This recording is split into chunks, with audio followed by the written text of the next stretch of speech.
What's up, everybody? Welcome back to Technique Tuesday. Thank you guys for joining us. You know we love you. Before we get into this video, make sure you guys hit that subscribe button. Throw some likes down below. We're trying to get like 7,000 billion likes on this video right now, so make sure you guys do that. We're gonna be talking about old Dan Hooker getting knocked out by Michael Chandler and how it happened. We're also be going into the main event, talking about old Conor McGregor versus my man Dustin Poirier. So, hope you guys enjoy the video. Let's get after it. What up, everybody? Everybody, what's up, everybody?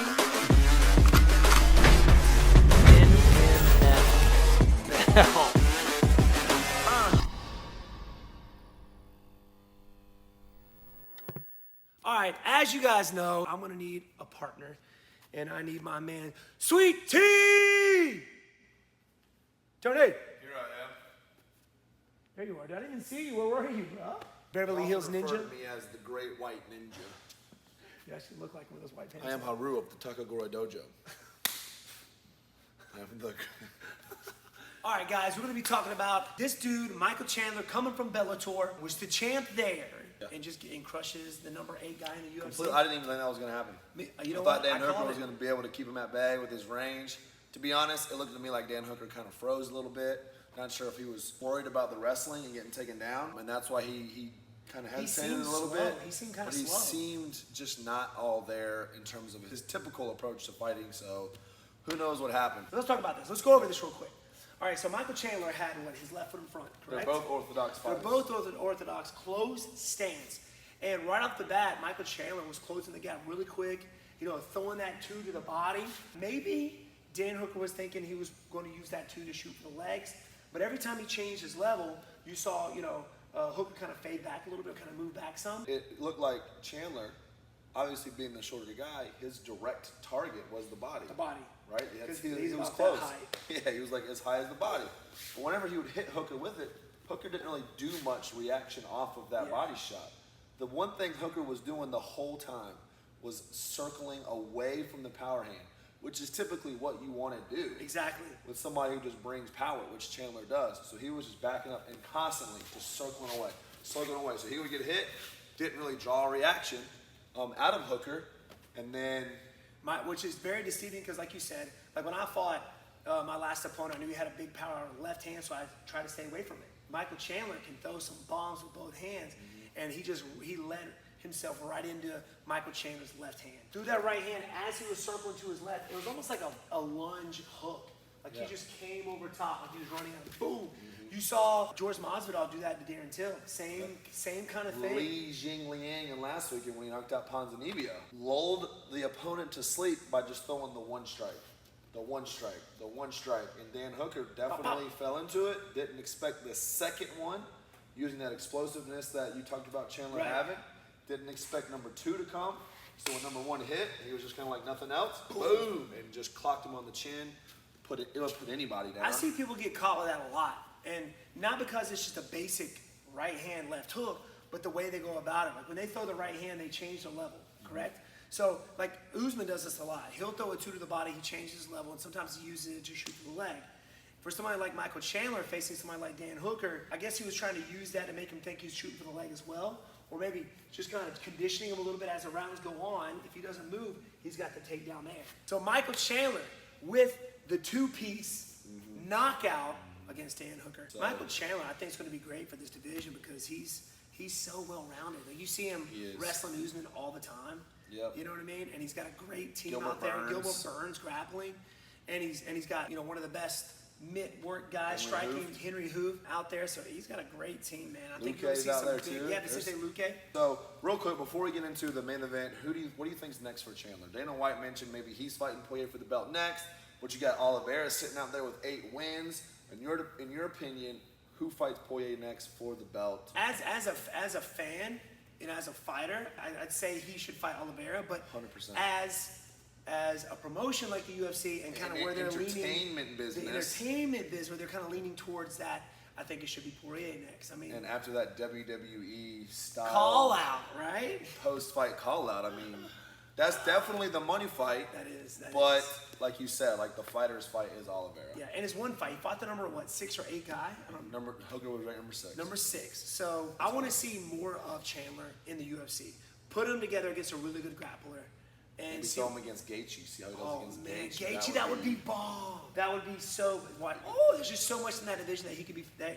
That would make sense in a great, exciting fights. All right, moving on. Next up, we got the main event of the evening. My personal surprise. I didn't expect to see this happen. I figured it was going to be the same Conor McGregor that fought Jose Aldo.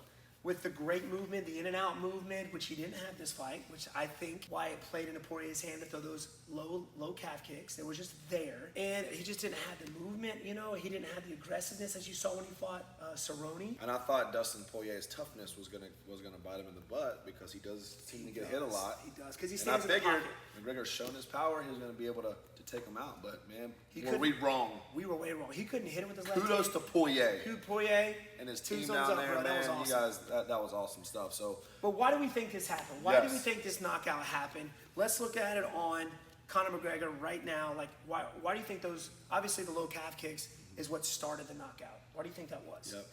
Well, first off, I think what really kicked everything off was that initial takedown that Poirier got. Shot in, drove him across the cage, took him down, which you don't see Poirier do a whole lot. You don't see Conor McGregor He's taking not down a lot somebody either. that usually shoots from range. Yeah. And like you said, you don't see Conor McGregor I mean, obviously you saw when he fought Khabib. I mean, everybody's Yeah. taken down by Khabib. get taken down a lot unless he's tired or he's just kind of drugged down like in the Diaz But fight. that was super smart. That was so smart. You know, Conor didn't expect that. Not at all. You expect it to be a striking match, a boxing battle, whatever. And he comes in and he immediately lands that takedown. Conor has to work to get up. Not much was done from him, but Conor has to work to get up, 100%. which obviously is exhausting. But I think that's number one. Through just kind of wrenching there. So now, instead of having the option of only striking, he gotta has to worry pull about- back a little bit. Yes. Because now he's worried about the takedown. Takedown. So that's my take. That kicked it off was the takedown. Rolling into, though, what cemented it was The low calf kicks. And why did I think that worked against Conor McGregor? Well, he wasn't on his toes. He wasn't on his bike. He wasn't moving. He wasn't doing his in and out stuff his karate style movement. He was kind of lolling, kind of walking forward, and that low calf kick was there. Normally, when you see Conor McGregor, he's kind of like that touch and go. He's light on his feet, and it's very easy for him to slide back. And I do this a lot when I fight as well. What he did against Jose Aldo, right? So he was in and out like this, and whenever you throw that low calf kick, you can move that leg out of the way fairly easy because you're working that in and out movement. Conor didn't have that. He was just kind of here, just kind of walking forward, looking to land the left hand. Obviously, you know, I'm wrong side forward so you guys can see. you can tell those calf kicks took effect immediately. Woo! So anyways, Poirier was throwing the calf kicks. Yeah, he was kind of, every once in a while he'd get touched up top with the hands. But you could tell immediately, number one, when he started trying to move or trying to check, what was going wrong with the check? He was trying to turn a little bit, but Well, what happened was, when he was here, he was trying to turn, but the way he was turning his foot, it only stopped here. He never got it all the way around to where it was, to where it was just straight shin. But that said, anytime you check a kick, like part of the foot will slap against that sensitive part of the calf. So I think it was just already traumatized by that point. And when he started checking, it still was hitting that same spot, and it was just too much for him. And then he started to throw the calf. He started to try and catch it.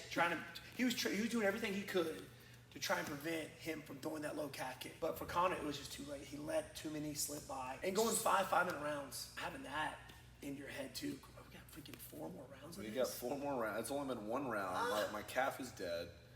He's not a stance switcher because all of his power is in his left hand. Switch stances, y'all. I'm telling you, So- it plays a huge part. But Poirier, I mean, he was on point, man. He was landing those low calf kicks. He had a game plan, and he stuck with it. That takedown wasn't off the whim. Like, he planned for that. Yep. He knew Conor McGregor wasn't expecting it. He thought Dustin Poirier was just going to stick with his boxing.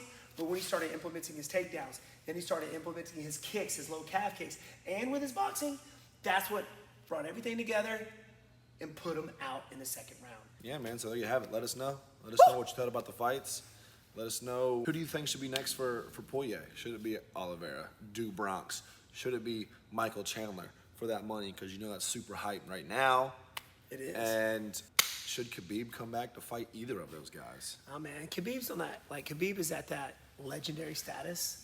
It's got to be somebody like Conor before he got beat by Poirier. Threw a wrench into everything. Yeah. You know, he was kind of secretly pulling for Conor because that second fight would just be massive. If once that fight happened, the UFC could just sell the organization and just stop promoting fights because it won't get better than that. That would be epic. But yeah, so where does Conor go from there? I believe that Conor should fight more than just once a year. Yeah. You know what I mean? I think he's got to stay on point. Yes, training's awesome, but competing, it's got to get a different, vibe, and you gotta stay consistent with that. Like I was feeling the pressure being out for a year. You know what I'm saying? And he was out a year as well. Yeah. And Poirier had fought a few times since he had fought, so he had a chance to stay active and fight the best dudes and do well against them. And anyways, thank you guys for joining us, man. Love you guys. Remember, like I said, hit the subscribe button now.